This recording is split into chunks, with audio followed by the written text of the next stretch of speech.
Namaste. So today I'm going to read Book 8, Chapter 14, on the description of the Loka space in the Maha Devi Bhagavatam. Vakratuna Mahakaya Surya Kodisa.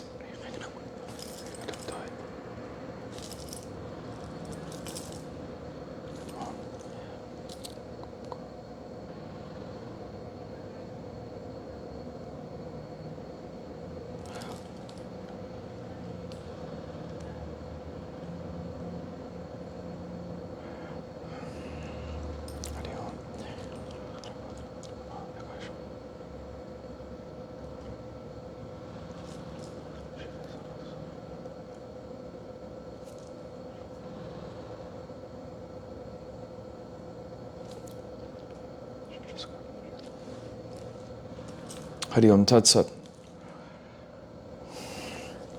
Narayana said, next to the ocean of pure waters, the mountain called Loka. It marks the spare between the two countries, Loka and Aloka. O Devarishi, there is a land of pure gold. There is a land all of pure gold beyond this ocean of pure water, for a space equal to the distance between Manasotara and Miru. This land is like a mirror. There are no beings here. The reason is any substance placed on it would at once be converted into gold, and nothing can be obtained out of it. O Narada, no living beings can live there, and therefore it is named Loka. There is established always between the Loka and Aloka. The God himself has made this as the boundary of the three Lokas. The rays of the sun, the polar star, and all the planets are confined to this sphere, rather passing through its middle. The luminaries shed their lustre on the three lokas. O Narada, this great mountain is so lofty and capacious that the rays of the luminaries can never go out of it. The learned men say that the size, form, and indications of this mountain are such as this is the 1/4 of 500 times the size of the earth on its summit. The self-born Brahma has placed very big elephants on all sides of it. Hear their names. These are Risabha, Puspachura, Vamana, and Aparajita. These 4 elephants are said to hold all the lokas in their respective positions. The Bhagavan Hari gives strength to these elephants and to Indra and others who are reckoned to be his vibhutis, powers.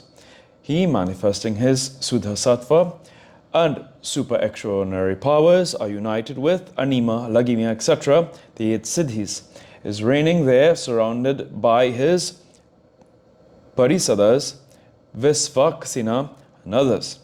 He is the one God of all. He is without a second for the welfare of all. He is holding Sudarshana and his various other weapons, and the powers of his arms are great. He is his own cause, and at all times he pervades all in and through. He is eternal. This universe is upheld by his extraordinary power, Maya, for its preservation. He remains in this form till the end of a kalpa. The inner width described above determines the width of Aloka 4. It is situated outside the above Loka. Beyond the mountain, Loka is said to lie the pure path leading to Yogesvara within the egg-shaped ellipsoid form by the heaven and earth. The inner dimension of this ellipsoid is 25 koti yojanas. When this egg becomes unconscious, lifeless, the sun enters within it in the form of Vairaja,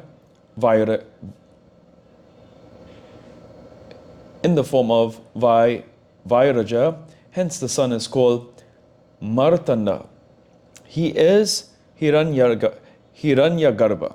When he is born from this golden egg, it is this sun that ordains the quarters Akasa,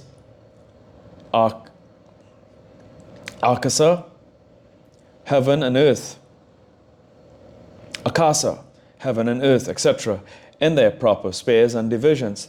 This sun is the Atma of Svarga and Moksha, hell and other lower regions of the devas, men, birds, reptiles, trees, and all other living beings, and he is the presiding deity of their sight. O Narada, its width is Panchasat Koti Yojanas, and its height or depth is 25 Koti Yojanas.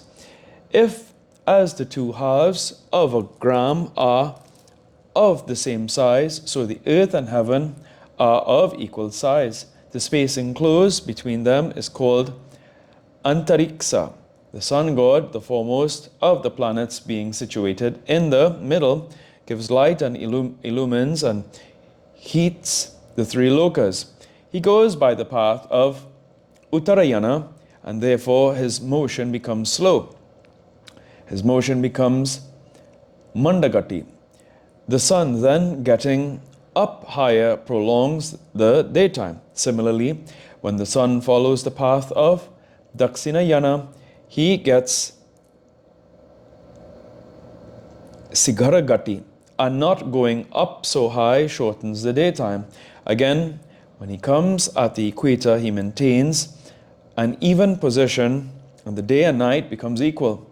When the sun is in the signs Aries, Mesa, and Libra, Tula, then the day and night becomes equal.